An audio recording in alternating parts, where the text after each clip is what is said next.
Yes, good morning my people. Mwaramutse mute mumeze neza muri amahoro. Nizere ko mumeze neza. Yeah. Nije muri Sport Fans TV nk'ibisanzwe. Naje ngo tuvuge bikeya. Match yarayibaye naraye ndebye ikipe ya Rayon Sport n'ikipe ya AS Kigali, ndeba n'ikipe ya Real Madrid. Sasa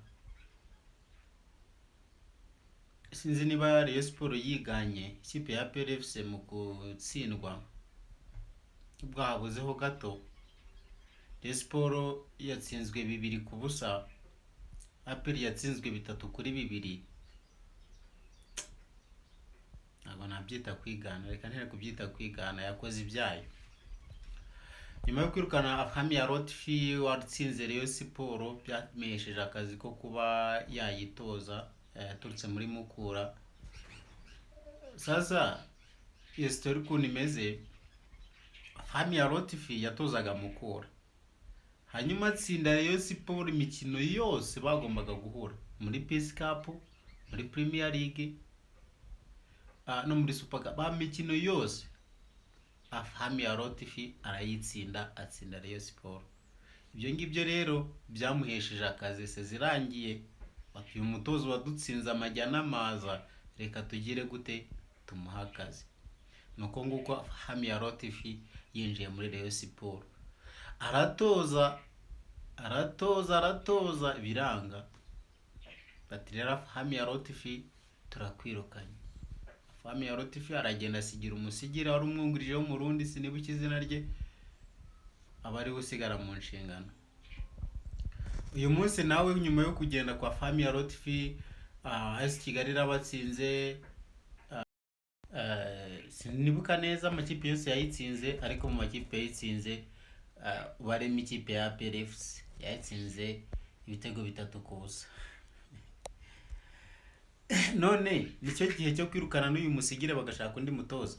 Nicyo kibazo, cyangwa urwego rw'abakinnyi Rayon Sport yaguze ntago rufatika? EPP nayo ko byanze, ni shampiyona yakomeye se, isigaye yarakomereye amakipe mato y'amakipe y'ibigugu, tangiye gucika intege. Wowe ubibona gute, ubyumva gute? Wowe ngaho ujya muri comment umbwira uti ikibazo kiraha, ikipe ya Gasogi United ikubita ikipe ya Kiyovu Sport igitego 1-0. Nyamara Kenesi yari yabitangaje ati ngewe ikipe ya Gasogi n'ikipe ya Rayon Sport n'ikipe ya Kiyovu n'ikipe ya Rayon Sport ziba zitubikiye amanota yacu 3. Ruvango muri sezo arere tour tuba dufite package y'amanota 12 dukwiye ku makipe abiri. Yarabikoze Kenesi, salute. Kabiza ibyo uvuga wenda kenshi n'ibibabye, ariko hari igihe uvuga ibintu kankoma bro. Ikipe ya Real Madrid none ko byanze, yarayinganyije ibitego 2-2. Hakaba yasigayemo ikinyuranyo cy'inota rimwe hagati yayo na Barca. Iyi Real Madrid tuyitegereze gutwara iyi La Liga, cyangwa tube tubyihoreye haracyari kare?